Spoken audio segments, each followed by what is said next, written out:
We dismiss history at our peril. Liberty Nation Radio with Mark Angelides. And we're back with Scott D. Cosenza discussing affirmative action at the Supreme Court. In the last segment, we discussed what the cases are and what the arguments that are going to be made. Now, in this segment, what I'd like to talk about, Scott, are the indications, if we have any idea of where these cases are going to go, how the justices are going to rule. Now, I think we have some idea of at least one justice on how he might rule. Scott, over to you. Well, not some idea. We have a great idea, which is that Justice Thomas is certainly likely to vote and write about how he thinks that this is not constitutional.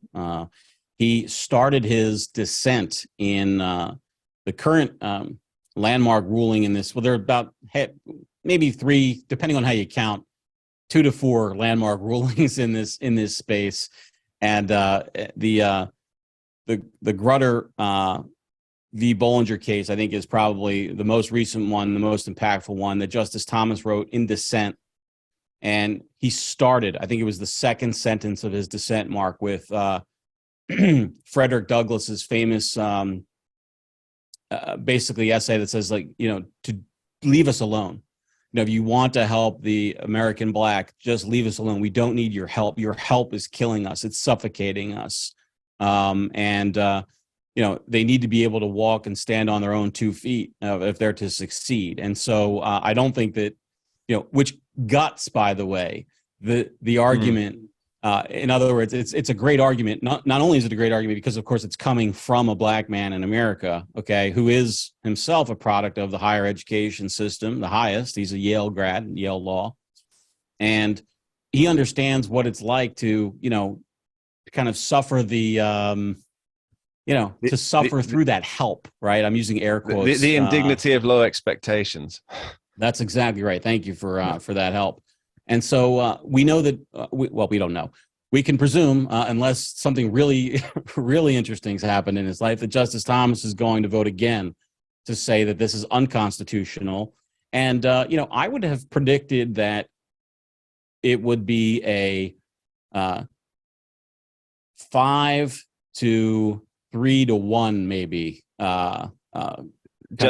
Chief Justice John Roberts being the one, presumably. Being the one. Yeah. And yet Justice Roberts has written or said, I can't actually remember which, I've done so much like sucking in of all the previous, I think I told you earlier in the week that I was listening to old oral arguments, so, and reading about these cases, but he said that the way to stop the discrimination based on race is to stop discriminating on the basis of race, which may seem,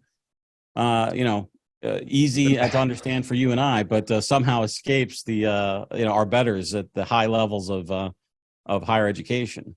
So he may actually be a vote, if we're like reading tea leaves. Which I love to do, and I know you hate to do, but yes, it's the crystal ball gazing that I Well, the other thing is there's wishful thinking involved, right? So I desperately wish that they would overrule Bakke is the first and seminal case in the space, and that was a case by a guy who was discriminated against by the basis of his race in admission at medical school at the University of California, and Alan Bakke is his name. By the way, he's one of these like amazing people who some of these Supreme Court backstories are truly fascinating. This guy was like, I think, a medic in the war or Vietnam, and anyway.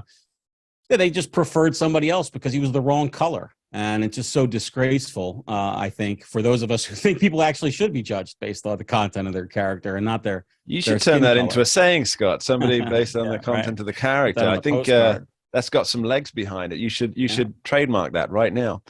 So we can guess where Justice Clarence Thomas is going to go.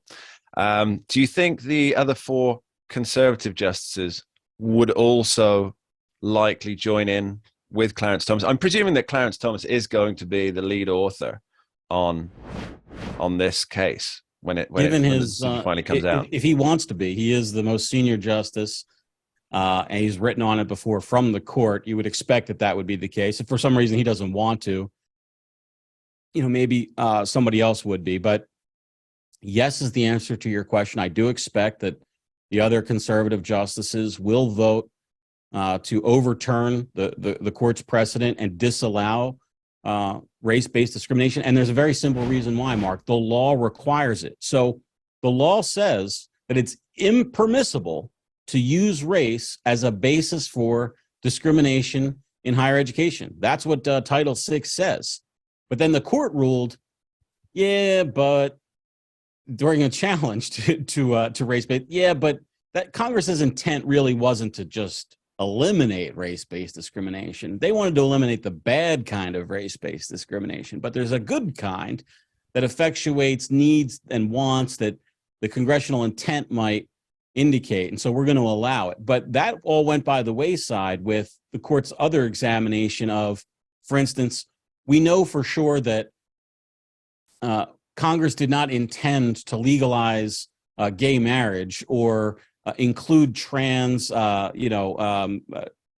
sexual discrimination based on trans status when they passed those measures into law. But the court didn't look to legislative intent. They looked to what the language of the law was. And there's a certain respect I have for that, not a total respect, meaning I think that that's the appropriate way for judges and justices to rule on. Basically, yeah, you could say your intent is X, Y, or Z, but let's look at the letters and words on the page. And that's what, for instance, Justice Gorsuch did when he kind of angered conservatives by voting for some of these rulings the way he did. And he said, look, the words are on the page. You want a different law? Congress can go and change the law, and I'll rule on that. That's sort of the colloquial version of what his writings were. And I expect to see more of the same with the affirmative action law, which is we don't even need to make a policy decision or a constitutional decision. The law itself says no racial discrimination, not for good or for bad, but none. And so I think it's an easy vote for those conservatives. And I wouldn't even lump Roberts in with this to say it's not okay. But you don't seem too sure about the three more left-leaning justices on the bench. You presume they will stick with the, let's call it the divining of intent that was not explicitly written down by Congress version and try to maintain affirmative action. That doesn't respect the benefits that people get from diversity in the classroom, Mark. That's what they're focused on. I'm half joking about that. That's sort of what the opponents say.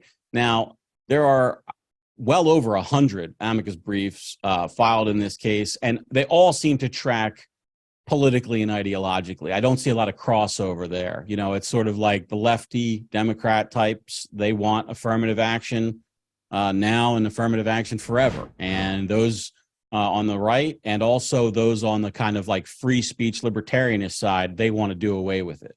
That's sort of how things seem to be breaking down. And I expect that's what we'll see from the bench, in spite of Justice Roberts' protestations that there are not, Democrat judges or Republican judges. And if affirmative action is discarded to the wind, what will the implications be? Well, we're discussing that right after this short break. Don't go anywhere. You're listening to Liberty Nation Radio, heard across the Radio America network from our flagship station in the nation's capital, WWRC in Washington, D.C. Later on, we talk with Jeff Charles on Black conservative opinion on affirmative action. But up next, what are the implications of the Supreme Court overturning it? We dismiss history at our peril. Liberty Nation Radio with Mark Angelides. Entertaining, informative, and just plain fun. Watch Liberty Nation's The Conservative 5. Produced by conservatives for conservatives. C5's The Left Free Zone. Hosted by Liberty Nation's Lisa K. Donner. Joined by a raucous, irreverent panel of authors. Deconstructing leftist narratives. Debating the hot topics. And remembering to laugh. Join the official conservative safe space. You only did that to piss Jeff off. Liberty Nation's The Conservative 5.